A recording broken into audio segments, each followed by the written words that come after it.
Comienza Partida Doble, el programa de ciencias económicas por Radio UBA 87.9. En la conducción, Norberto Lema. Coordinación temática y columnas, Andrés López y Oscar Cetrángolo. Producción, Unidad de Comunicación Institucional de la Facultad de Ciencias Económicas de la Universidad de Buenos Aires.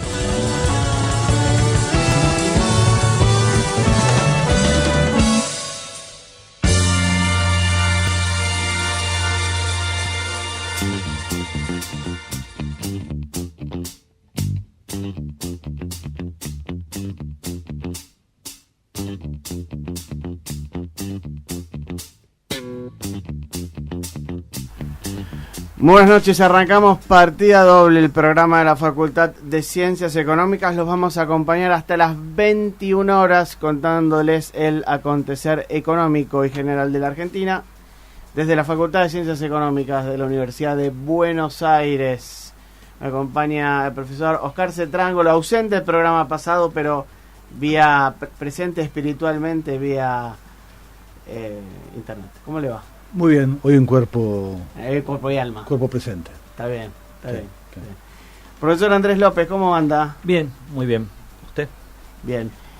Abogamos, según lo que hablamos aquí afuera, por un sitio que tenga una cartelera de espectáculos centralizada y que Claro. los anuncie. Tanto emprendedor informático Y no hay tiene nadie, eso. Por favor, porque aboguemos por eso. Porque Aboguemos. este es un programa Nuestro de música. invitado En realidad, acaba de comentar incidentalmente que estuvo en Buenos Aires Hermeto Pascual, un gran músico brasileño, jazz, no sé si es la palabra, pero aproximadamente. Y no solo yo no me enteré que estuve, tampoco vi ningún comentario en el diario, ni siquiera ex post. Bueno, el tema es algo insólito. anticiparnos a eso. Abogamos por eso, a ver si alguien nos responde de acá. O nos financia. O nos financia. O nos financia. Si nos financia, se puede hacer algo. Sí, Sería una especie de New Yorker, Periscope, Buenos Un Aires. time out, Ahí está. un time out de Buenos Aires, Claro. ¿no? Sí. Eso podría ser. Jorger Periscope me gustó, pero necesitamos una financiación grande. para Buenos Aires Cop. Y, Eh, bueno, para eso estamos. Porteño Scope. Porteño Sí. Scope. Tal vez la Universidad de Buenos Aires. Claro. Ojo. Así es. Y habría que hablar con el sábado. Nunca sabe. ¿Por Centro qué no? Cultural. ¿Con Ernesto Sábato? No, con el Centro Cultural. no. Ah, bueno. Primer tema musical, profesor Cetrángolo, ¿qué tenemos? Arrancamos y ya presentamos a nuestro invitado. Tenemos un tema que alude al tema que vamos a discutir, ¿no es cierto? Corporation, del último disco de Jack White. Ok. Volvemos en unos minutitos.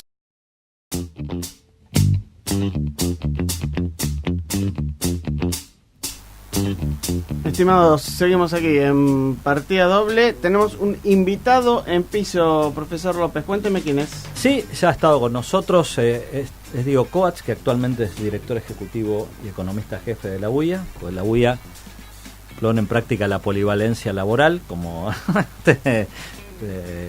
corresponde, y profesor de nuestra casa, de la materia hoy de estructura económica argentina. Así que bienvenido, Diego, gracias por venir de nuevo.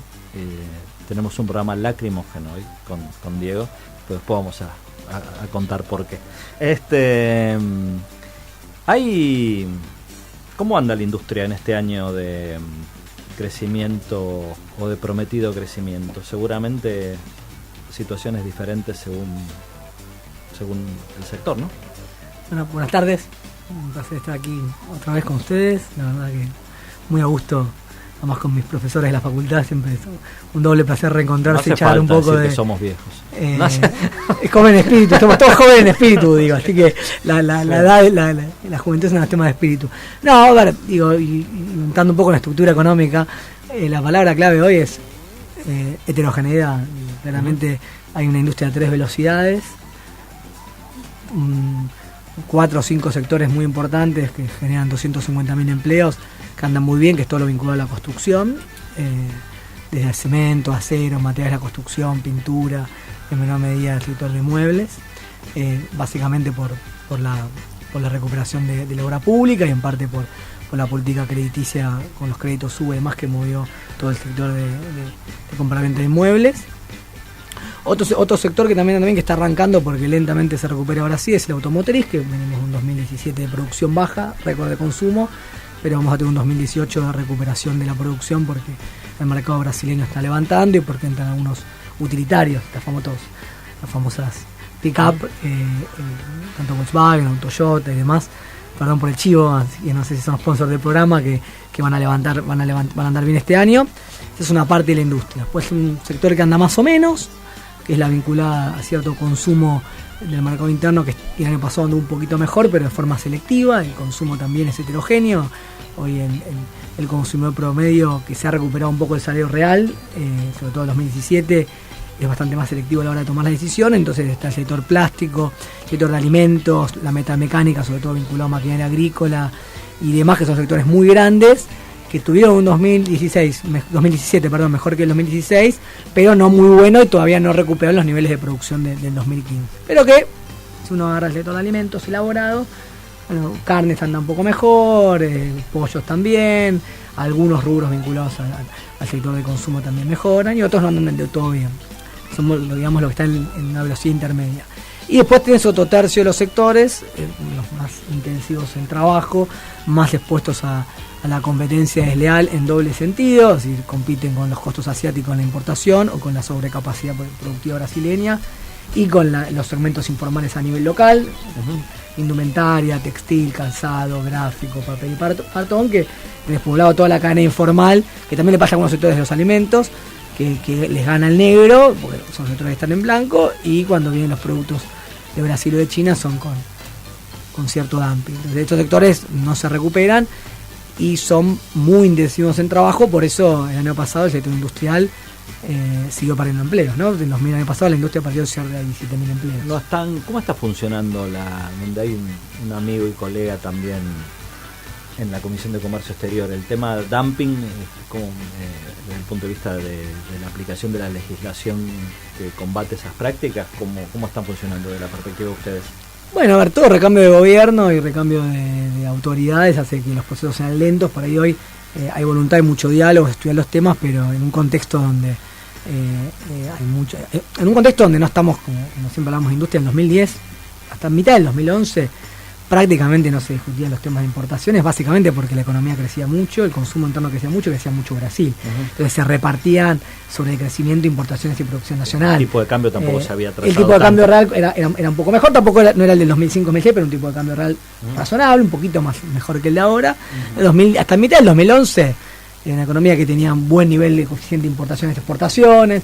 Después empieza el estancamiento y con el 2012 industrial, como siempre decimos, en el 2012 hay estancamiento, el 2016 este gobierno asume con problemas, cae mucho la actividad, el 2017 se recupera pero levemente en el sector. Entonces, por ahí la velocidad de los requerimientos de muchos sectores son mayores a los tiempos de la burocracia.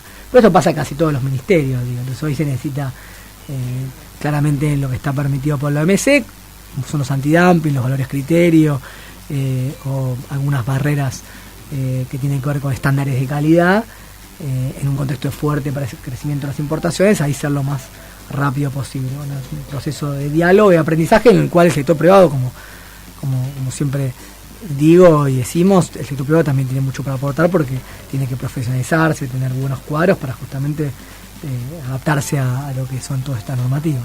De todos modos, cuando vos decís todo cambio de gobierno trae aparejado una ralentización.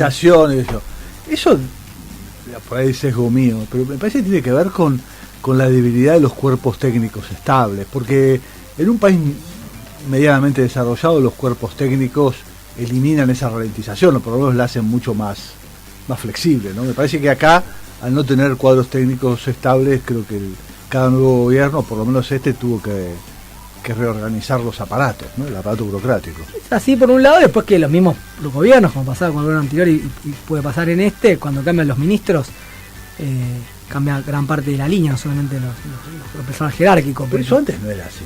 En una época no era así, bueno, ustedes conocen la época que no era así, yo también.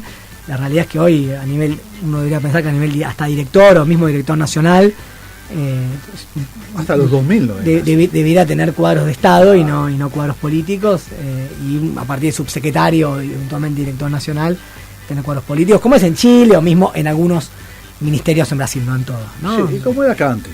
Como era acá antes. El asunto es que la última vez que se quiso hacer algo así fue justamente en la época de Cavallo, ¿no? Digo, que hubo concursos, etcétera, pero eso después quedó, ¿no? Medio perdido en la... Pero aún antes de los concursos, las estructuras eran muy sólidas, ¿no? Los concursos lo que hicieron fue convalidar a la gente que ya estaba, en general, ¿no? En muchos ministerios. No, creo que hasta ahí se llegó bien, ¿no? Ahora, volviendo al tema de la protección, todavía están en pie las licencias no automáticas, ¿no? Digo, Algunas, aunque se han sí. levantado algunas. Algunas están. Y eso no alcanza para algunos casos, digamos, donde hay prácticas de dumping. En pata que la licencia automática obviamente son 60 días, sirve para monitorear cuando y sirve sobre todo para que no aparezcan importaciones golondrinas, ¿no? Sobre todo que uno acá haya un importador que tenga actividad, que tenga todo ordenado, pues aparecen importaciones cuando con 2 empleados o con niveles de estructura que no ameritan tener importaciones varios millones de dólares, entonces también hay muchas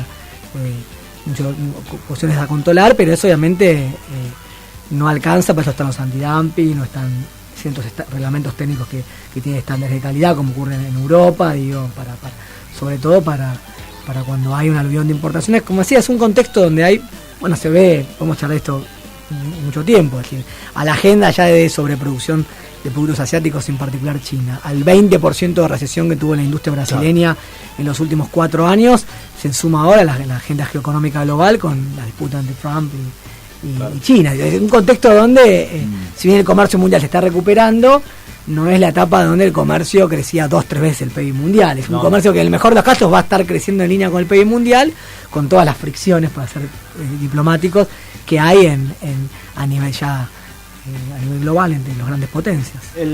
Hace más o menos 3 semanas hablé con Pablo Dicey, que es el titular de Volkswagen Latinoamérica. Me dijo en una nota que Brasil iba a estar creciendo en un 20% en 2018, según lo que tiene que ver con la industria automotriz. Puntualmente él era el presidente de Volkswagen, y Volkswagen lo va a hacer casi en un 40%, tanto en Argentina como en Brasil, tanto en producción como en ventas. ¿Qué hay de cierto en esto respecto al 20% de Brasil y cómo tracciona ese 20% de Brasil? En el caso de la industria automotriz y en el caso de las demás industrias, si es un crecimiento de ese porcentaje también. No, lo que dijo Pablo, a ver, para poner los números, el año pasado Argentina casi consumió 1 millón de autos, un poquito menos, 953.000, y Brasil 2.200.000. Y este año es muy probable que llegue a 2.500.000 y esté cerca del 15-20%. Hace 4 años hablamos de un Brasil consumiendo 4 millones de autos. Claro. Y hay siempre fue 4-1, ¿no? 4-1. Hoy estamos, por suerte, festejando que se recupera, pero estamos en 2. Con suerte va a llegar a 2.500.000 autos, es una buena noticia, pero niveles de consumo que en muchos sectores se ha deprimido fuertemente. Y para alcanzar los valores previos a la gran recesión de Brasil en los sectores industriales, hay que esperar con suerte hasta el 2020 o 2021. O sea, es una buena noticia, por suerte, dentro de un contexto muy complicado bueno, eso se refleja, nosotros lo veníamos diciendo en la UIA, en un déficit comercial que tuvimos con Brasil el año pasado, producto de que Argentina es una especie de B, digo, no, más o menos se puede graficar uno, y Brasil está en una L, donde recién empezamos a ver cómo pega la curva, ¿no? Claro, pero muy puntualmente Argentina siempre fue el 4-1 en todo lo que tiene que ver con industria. Se quiere, a ver, de hecho el concesionario más grande de Fiat de Brasil vendía lo mismo que toda la producción de autos de Argentina en un momento. Pero la pregunta va puntualmente cómo hace el mercado interno en la industria para traccionarla también, porque si lo que tenía pensado ADEFA para el 2021, 2020, el 1 millón de autos, es factible que este año se llegue. ¿Cómo tracciona ese mercado interno? Digo, que no solo son vehículos fabricados acá, ¿no? Sino también son vehículos fabricados en Brasil. Argentina tiene una especialización, depende mucho del mercado brasileño. Ahora el gobierno está intentando diversificar mercados para no depender tanto de Brasil, pero claramente hay una especialización donde dependemos de que crezcan más los mercados, ganar mercados, y sobre todo en el corto plazo de Brasil. Entonces, el año pasado la relación consumo-producción fue la más baja de la historia, básicamente porque Brasil andaba muy mal. Entonces, el mercado interno ayuda, pero el mercado interno, dado la cantidad de productos que hay, se cubre con importaciones, y Argentina se especializa con con utilitarios en venta a Brasil. O sea, hay que, para tener un nivel de producción como lo que tuvimos en el 2011 o 2013, casi 850.000 autos, con un nivel de consumo similar 1 a 1, sí. Hay que esperar a que Brasil recupere su nivel de consumo y ganar nuevos mercados y ser muy ofensivo, bueno, como pasa con casi todos los sectores, ser muy ofensivo en la agenda comercial en un mundo que cada vez más es más difícil para ¿Cuántos disfrutar. autos se esperan producir este año? Y yo creo que es muy probable que arreglarán en los 600.000 autos, 20% más que, entre 15 y 20% más que el año pasado, pero se tocó casi 850.000 autos en el 2013, ¿no? Claro. Ahora, sí. Y de esos 600.000, el 85%, 89% son utilitarios, de los cuales tienen componentes nacionales en promedio con toda la furia, un 32%. Claro.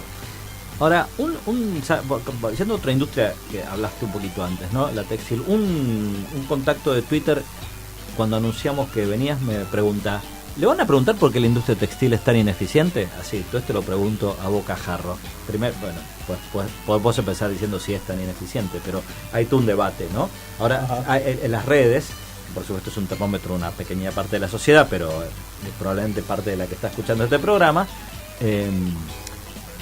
se ha festejado mucho los resultados de la reducción arancelaria en computadoras, ¿no? Lo cual es una industria, por supuesto, que sabemos que era un ensamblaje, etcétera, no tiene nada que ver con la industria textil. Y entonces mucha gente dice, ven, ahí va la cosa, ¿no? Bajar los precios. ¿Qué punto de vista tienen ustedes sobre la industria textil, que es obviamente el target de cualquier, ¿no? Y de lo que se queja la gente habitualmente y que va a comprar ropa a otros lados? No, a ver, primero hay que desmitificar un poco algunas cosas. Generalmente el sentido común se genera con el 20% más rico de la población, es decir, con el ABC1 en términos de lo que sabe mucho de consumo. Uno piensa que el 90% de la ropa que está en Argentina es en shoppings, en Avenida Santa Fe, o marca y diseño, en realidad eso es el 15% del consumo de ropa. La gente consume en la calle Avellaneda, en la Salada, en 11, uno va a 11, un Gimbalé. Después podemos discutir por qué, no tiene marca, no tiene etiqueta, no parece que pagan menos impuestos, pero un jean vale 300, 400 pesos, digo, claro. En un shopping vale, y claramente la calidad del jean del shopping es mucho mejor que la del 11, pero no es 10-1 en términos de calidad y costo, digo. Entonces, lo que pasa con el vino, doy un ejemplo, uno piensa que Argentina viene vino de mesa Malbec refinado de 20, 25, 30 pesos en adelante al 80% del mercado interno, en realidad el 80% sigue siendo un vino de baja calidad, menos 10 pesos, tipo Damajuana, y ese es un vino de exportación y consume el 20% de la gente. No el que consume la mayor cantidad de población. Y después, como en todos los sectores, tenés industria muy eficiente. Digo, vos tenés primero para un sector muy complejo, pero primero es una cadena de valor que va del algodón hasta la producción textil, que es bien intensiva en capital, y los confeccionistas, donde está la gran cantidad de gente que son los que hacen la indumentaria. Y como en todos los sectores, tenés empresas muy eficientes que exportan, incluso en textil, intensiva en capital, empresas en Catamarca que exportan a Brasil o América Latina y que están en agenda de industria 4.0 robotizado. Y tenés en confecciones marcas argentinas que producen acá, que confeccionan acá, que exportan, digo, no quiero dar las marcas, pero que venden a América Latina, incluso a Europa y demás. Entonces tenés un mix, empresas muy eficientes y empresas no tan eficientes. De puertas adentro de la fábrica es toda una discusión. Yo tiendo a pensar que la industria está, en términos de promedio, bastante mejor de lo que uno piensa. Ahora, cuando salís afuera de la fábrica, el costo argentino, que no depende del industrial, sino que depende de la política de Estado, ahí te diría que la gran mayoría de las empresas se vuelven ineficientes por el costo logístico, el costo energético, el costo tributario y el costo del financiamiento y también el costo laboral. O sea, ahí creo que está el gran desafío, cómo bajar ese costo. Bueno, seguimos. Bien. Después. Vamos con el noticiero, volvemos en unos minutitos, ¿sí? Elegís la carrera. Elegís las materias. Elegís los horarios. Elegís Radio UBA, donde la universidad se hace sonido. Servicio informativo. Radio UBA 87.9. Tiempo de noticias. Hora 20:30 minutos, la temperatura en Buenos Aires 21 grados, humedad 81%. La AFIP quiere que Cristóbal López de Sousa y Echegaray respondan con su patrimonio. Es por la deuda de 17.000 millones de pesos de la petrolera Oil. Para ello, la Administración Federal de Ingresos Públicos iniciará una acción civil por daños y prejuicios contra los tres, en paralelo al proceso penal y al concurso. Argentina jugará ante Nicaragua en la Bombonera. Finalmente, los dirigidos por Jorge Sampaoli no se medirán con Bolivia antes del Mundial de Fútbol de Rusia. El encuentro se disputará el 29 de mayo. El viernes 5 de abril, en la Facultad de Ciencias Veterinarias de la Universidad de Buenos Aires, comenzará el curso gratuito Introducción al Bienestar Animal. Para obtener información más detallada, www.fvet.uva.ar. La temperatura en Buenos Aires, 21 grados, humedad 81%. Servicio informativo. Radio UBA 87.9. Estás escuchando Radio UBA 87.9. Vías de comunicación 5285-5953. Radio UBA 87.9. Tu voz en Radio UBA. Inicio del espacio publicitario. ¿Necesitas saber los principales títulos del día? De lunes a viernes, de 18 a 20, Carlos El Pato Méndez y Teresa Focaracio te actualizan la jornada en la vuelta informativa de la radio de la Universidad de Buenos Aires. datauba.com. A un clic de tu dial. Fin del espacio publicitario. Autoridades, docentes, no docentes, graduados, alumnos e invitados especiales. Rompiendo las formalidades, Radio UBA, donde la universidad se hace sonido.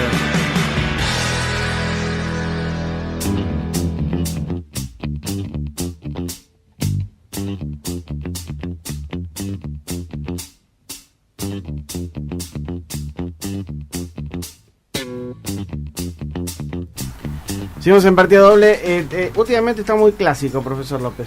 Así es. Hoy traje un tema alusivo a Diego, no pobre, no a Diego, pero los que leen los diarios o miran la prensa. Él es bastante más joven que el tema. Claro, no, es bastante más joven. No había nacido ni cuando esta grabación se hizo. Yo tampoco. Un tema de La Fichera, no, cantado por La Fichera, un tema muy tradicional, un estándar llamado Cry Me a River. Y que tiene que ver con que el ministro Pancho Cabrera, el ministro de Producción, hace una semana los mandó a los industriales a no llorar tanto y a que se dejen de llorar, dijo, ¿no? Así que bueno, Cabrera les hubiera puesto, si hubiera musicalizado esto, claro, hubiera elegido este tema, ¿no? Cry Me a River.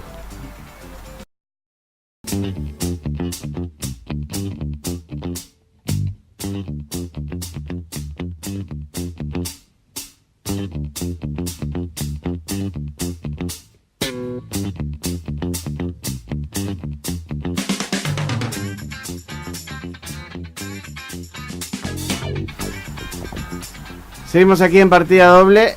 Estábamos escuchando un estreno. Era Fichera haciendo Cry Me a River. Una de las mejores cantantes de la historia. De la historia, sí, ¿no? Sí. Digo, no, no, más allá, digo, el estreno. Pero realmente no. Ahí le recomiendo un disco que no es tan viejo, que lo hizo B.B. King antes de morir, con Eric Clapton, se llama Riding with the King, que tocan todos clásicos. Está Cry Me a River, sí, tocado por estos dos monstruos. Es uno de los pocos discos de todos los que vengo escuchando a lo largo de mi vida, que no son pocos, que no me disgusta ni un solo tema. Qué bien. Se los recomiendo así. Es un disco que se vendió en su tiempo y después cayó, pero que es realmente increíble. Seguimos hablando de economía, de industria. Sí. Pero lo sacamos un poco a Diego de la coyuntura llorosa y hay un debate un poco más de largo plazo, que es cuál es el rol de la industria en el desarrollo futuro de la Argentina, ¿no? Hay mucha gente que piensa que la industria no tiene un rol muy relevante en esa materia, sea porque no podemos competir con los asiáticos. Otra gente dice que al final, ¿para qué querés industria si todo lo van a hacer los robots? Y entonces si querés empleo, andá generado en los servicios. En fin, ¿cómo ven ustedes este debate? ¿Qué se puede decir sobre esto? No, para mí, a ver, un país que, Argentina tiene 4 grandes desafíos. El número 1, generar dólares genuinos, digo, si no nada sostenible, exportar, exportar más, importar mejor, tema número 1, porque si una macro ordenada a largo plazo y crecimiento, todo el resto es ciencia ficción, y una macro ordenada es déficit de cuenta corriente le corto, financiado con deuda, exportaciones y mejorar importaciones en el mediano plazo. Empleo, un debate de empleo, más con el tema del futuro del empleo a nivel de la tecnología de los robots, hay que generar empleo y hay sectores que generan más empleos que otros. La cuestión de la tecnología, bueno, ustedes son expertos de esto, vos Andrés sobre todo, cuáles son las empresas que te van a dar un salto en inversión de I+D. Argentina, bueno, tiene que duplicarlo para dar un salto de productividad. ¿Qué empresas lo van a hacer? Eso lo hacen empresas, en particular grandes. Y el cuarto, gran debate en nuestro país, sobre todo con la reforma tributaria, el desarrollo regional, ¿no? Tenemos una concentración de gente en los grandes centros urbanos que limitan cualquier proceso de desarrollo.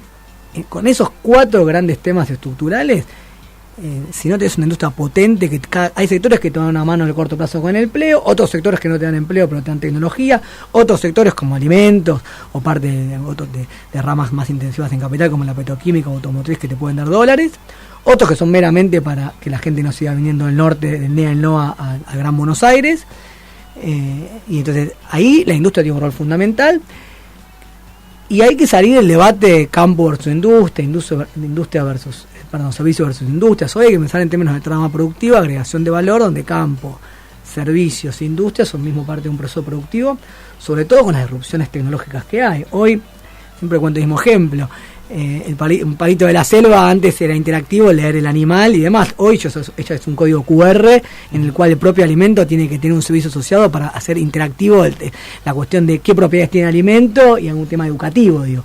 Hoy ya estamos hablando medio de lo mismo, la Internet de las cosas en los autos, digo. Claro. Entonces me parece que lo que hay que comprender es que para tener un rol tecnológico de producción y valor agregado, uno no puede importar absolutamente todo, importar toda la tecnología, sino que tiene que elegir sectores industriales que van a apuntalar los sectores más intensivos en conocimiento, con los servicios, otros sectores que van a dar una mano en materia de empleo y otros que son claves para el desarrollo regional. Entonces, esa me parece que es el debate, qué industria queremos, es fundamental tener industria y cuáles son los sectores clave para responder cada uno de estos desafíos estructurales. Pero no son pocos los sectores entonces, son muchos con diferentes funciones.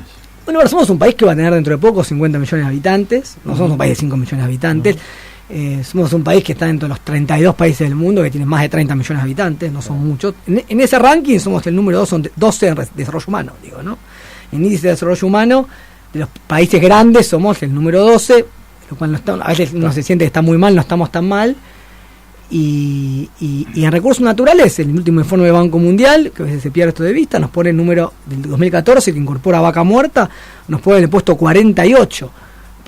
Muy por debajo de Venezuela, por debajo de Brasil y por debajo de Chile en recursos naturales per cápita. Ni hablar de Australia o Noruega, que están... O Qatar, pero digo, no es que estamos abajo de Noruega, Australia, estamos debajo de Brasil, digo, ¿no? Que tiene mineral de hierro, Argentina no tiene mineral de hierro. Entonces... Sí, tiene todo el presal con el los petróleo. Recursos, si a mí me dicen dónde hay que apostar, claramente a recursos naturales y algo muy técnico, aguas arriba y aguas abajo. Es decir, si tenemos minería, tenemos que tener proveedores mineros como tiene Australia, claro. Y si tenemos alimentos, tenemos que también hacer upgrading en términos de alimentos elaborados. Ahora bien, solamente con los recursos naturales y con los servicios basados en conocimiento, es decir, los que tienen más sex appeal, los más no resolver los temas de empleo, de tecnología y de divisas de la Argentina a largo plazo. No, pero lo que me llama la atención, digamos, en el buen sentido, es que al principio, los primeros minutos del programa, cuando hiciste el diagnóstico, no hiciste un diagnóstico simple y único, fuiste sector por sector. Y ahora cuando hablas de las perspectivas también son diferentes por sectores, ¿no es cierto? No hay como un reclamo simple de tipo de cambio, de baja de impuestos o baja de costo laboral, digamos. Ustedes me da la sensación que están estudiando los sectores de otra manera. No sé cómo están organizados ustedes en el estudio de la realidad del sector industrial. ¿Cómo lo perciben? ¿Ustedes tienen expertos sectoriales en cada sector o miran la totalidad transversalmente? No, bueno, en general la UIA sigue los temas transversales y agenda más integral, pero cada cámara trabaja con nosotros en la agenda sectorial, digo. Ustedes ¿no? trabajan con las cámaras. Con las cámaras hay una agenda sectorial con cada una de las cámaras y una agenda regional con cada uno de los socios regionales que también tienen su especificidad. Pero sí, a ver, la verdad que la política productiva en general, ni siquiera la política industrial, la política agroindustrial, la política de servicios, es difícil, es a largo plazo. Tenés 3 actores muy complejos que participan en el proceso, 4 actores, digamos, Estado, obviamente, el sector público, los trabajadores y el sector empresarial, más el sistema científico educativo. Son 4 grandes actores que participan en este proceso y que generar cambios es tiempo. Como siempre, bueno, hemos charlado acá, lo primero que tiene que andar es la macro, digo, sin crecimiento económico no se invierte, sin crecimiento económico una tasa razonable, no digamos 6-7%, pero arriba del 3,5%, es muy difícil que se invierta y se genere empleo, y con crecimiento económico y con buenos precios relativos, un tipo de cambio previsible, no muy alto ni muy bajo. No pusiste el acento sobre el tipo de cambio, ese es mi punto. No, porque lo dio por perdido. Y para hablar un poco y para no es que vaya un tema tan controversial, digo, a veces es más importante la previsibilidad cambiaria que el nivel. Es decir, el gran problema que tiene Argentina en los últimos 20 años es la volatilidad, entonces es muy difícil planificar proyectos exportadores si uno puede tener ni idea qué va a pasar los próximos 4 años con el tipo de cambio real. Entonces, si un gobierno decide, bueno, la convertibilidad, un tipo de cambio apreciado, y si Mateo, generó muchos problemas porque en un momento había que haber salido antes, pero uno dice, bueno, el tipo de cambio hoy es 20 y vamos a hacer que acompañe la inflación y sobre eso hay sectores que van a necesitar más tipo de cambio, entonces habrá que hablar de financiamiento, reintegros, y otros sectores con este tipo de cambios también. Lo que no queda claro, generalmente, un gran desafío de los macroeconomistas es, bueno, ¿cuál va a ser el tipo de cambio en los próximos 2 años? ¿Va a ser más alto? ¿Va a ser más bajo? Porque te puede venir un problema de financiamiento, porque tenés que dar una elección y hay que apreciar el tipo de cambio. Entonces, la realidad es que es un tema sobre todo de previsibilidad más que a veces de nivel. Hay un punto que a veces complica la adaptación de la industria argentina, me parece a mí, en algunos sectores, que es el hecho de que, por ejemplo, me viene el tema automotriz que le gusta tanto a Norberto y el que él conoce. Corregime, Norberto o Diego, si tienen otra idea, pero hay gente que me dice que vos vas a le preguntarle a las empresas automotrices locales cuáles son sus planes sobre cambio de motorización en los próximos años. Se viene el auto eléctrico, etcétera, y están todas bastante en bolas, digamos, con el tema, y en parte eso tiene que ver con que la decisión está en otro lado, ¿no? Alguien mañana les va a decir, ahora empezamos a hacer autos eléctricos, ¿no? ¿Cómo eso complica un poco el diálogo que vos estás planteando, ¿no? Yo hice la misma pregunta, le hice a Pablo Dicí de lo que contaba el otro día. ¿Cómo respondían ellos a las casas centrales? No solo respecto del dinero, para tratar de explicarle lo que era Argentina, para ver si lo entendían, sino también de proyectos y todo. Y ellos me dijeron algo muy puntual.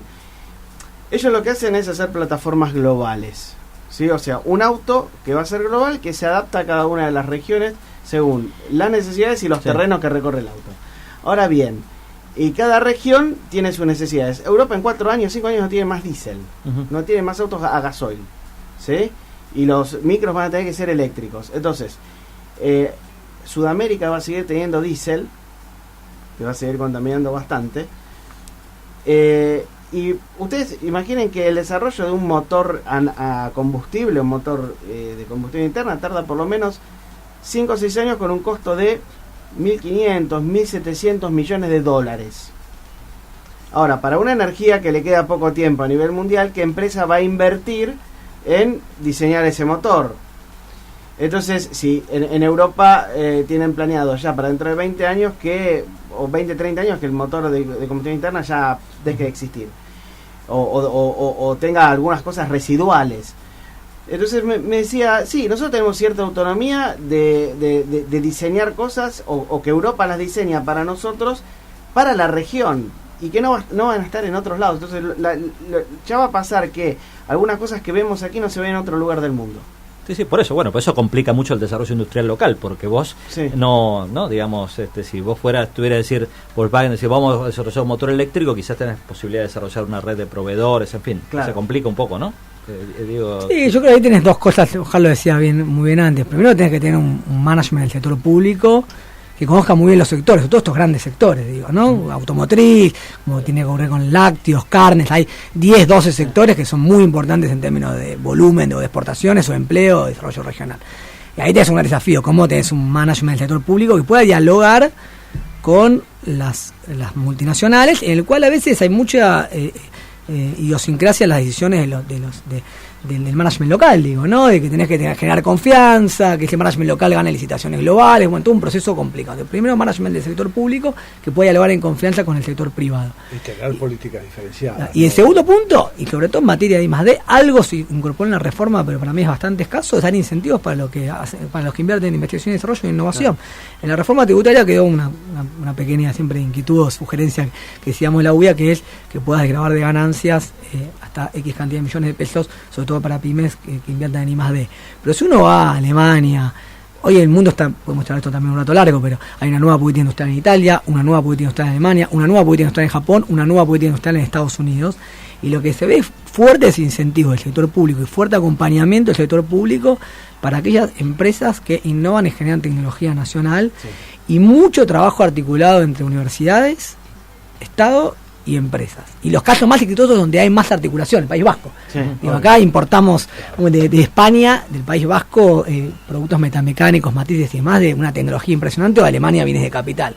Creo que digamos, siempre caemos un poco en lo mismo, pero creo que ahí está el gran desafío, digo, cómo construís una institucionalidad que te lleve en el sendero positivo de desarrollo industrial. Sí, a ver, los centros en la industria automotriz, por lo menos, que es de lo que conozco, los centros de diseño regional, que hay centros de diseño regional, están todos en Brasil. Claro. En Argentina no hay ni uno solo. Una política de gobierno brasileño que es el Innova Auto, no una política particular del gobierno brasileño en general. O sea, hay centros de diseño, pero estamos hablando de las 5 o 6 grandes empresas a nivel mundial, ¿no? No hay ni uno solo y, en fin, bueno, es parte de... Es una cosa que en general se habla poco, ¿no? Éramos en los años 50, 60 y mediados de los 70 el centro regional de diseño, Éramos.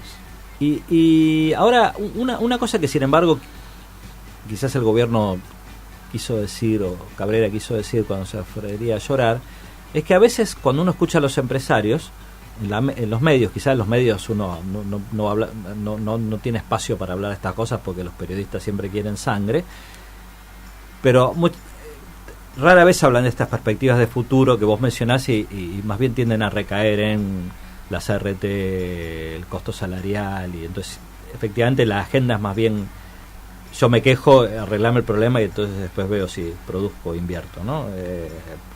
No hace falta una renovación del pensamiento, por lo menos del posicionamiento público de algunos sectores industriales. Sí, yo creo que hay una agenda mucho más positiva e innovadora que tiene que ver con la industria 4.0 y que Argentina tiene plataforma industrial. Digo, somos un país que tiene base más allá que nos quejamos todo el tiempo de los economistas, de institucionalidad y demás.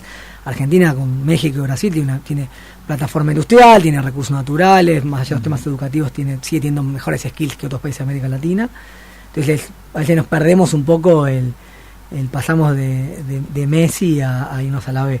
Entonces ahí hay como que hay extremos, ese es un punto. Y después, claramente, lo que uno tiene que entender son las pymes, ¿no? Las pymes industriales, que obviamente hoy tienen un contexto más difícil. La palabra clave acá es la transición. Es decir, hay que cruzar un puente, uno ve al final del puente, ojalá que sea Finlandia o que sea un país europeo, con costos de los sectores, no sé, del transporte, de la energía, de la infraestructura tecnológica más razonables. Ahora, eso va a demorar un mismo sistema tributario, puede demorar 3, 4, 5, 6 años. Y en el medio la coyuntura apremia. Entonces yo creo que ahí el diálogo más con el gobierno es cómo se administra la transición, entendiendo que integrarse al mundo es obviamente insoslayable, hay que hacerlo, pero que no es un objetivo integrarse en sí, es decir, integrarse es un instrumento para un fin que es desarrollarse, generar empleo. Es decir, ningún país piensa el objetivo de abrirse la economía, aumentar las exportaciones e importaciones, sino que eso es un instrumento para otro elemento.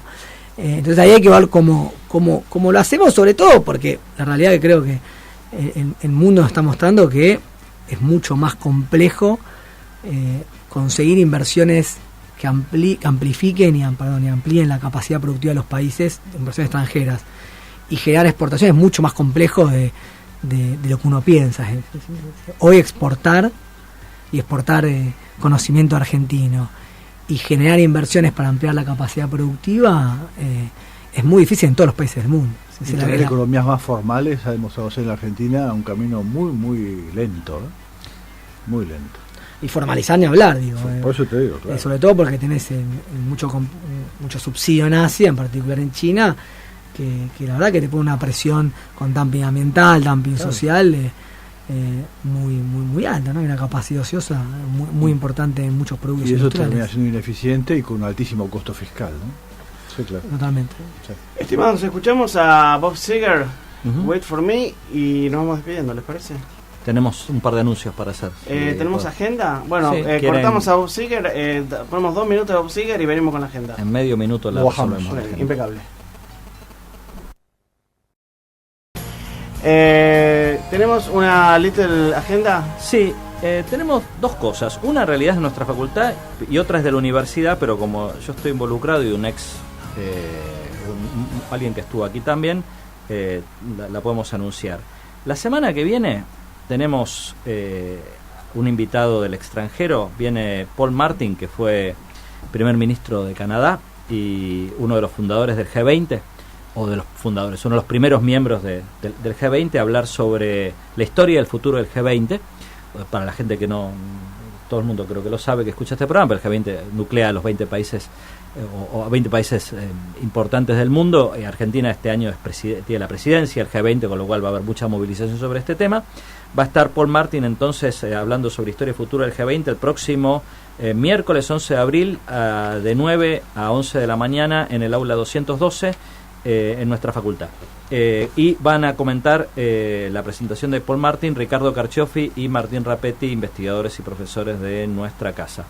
Y mañana a las 18 horas en la Facultad de Ingeniería, en la sede de Paseo Colón, va a estar mi colega Paulo Pasquini presentando un trabajo que hicimos juntos sobre industria satelital argentina, junto con Fernando Isas, que es de la CONAE, de la Comisión Nacional de Actividades Espaciales, sobre industria satelital argentina. Van a debatir sobre la industria satelital argentina, una industria que en la clasificación de Diego sería de las que generan saltos tecnológicos. Así que mañana a las 18 horas también va a estar esta charla, que para todos los interesados en sectores de alta tecnología puede ser interesante.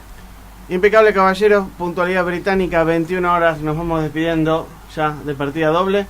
Nos volvemos a encontrar la semana que viene, día martes, 20 horas, en el programa de la Facultad de Ciencias Económicas. Agradecemos a nuestro invitado la Gracias presencia. a ustedes por la invitación. Y por favor, hagamos algo con el proyecto de la cartelera de recitales, espectáculos. Nos ponemos a trabajar en por eso. favor. Muy bien. Chao. Abrazo a todos. Chao. Chao.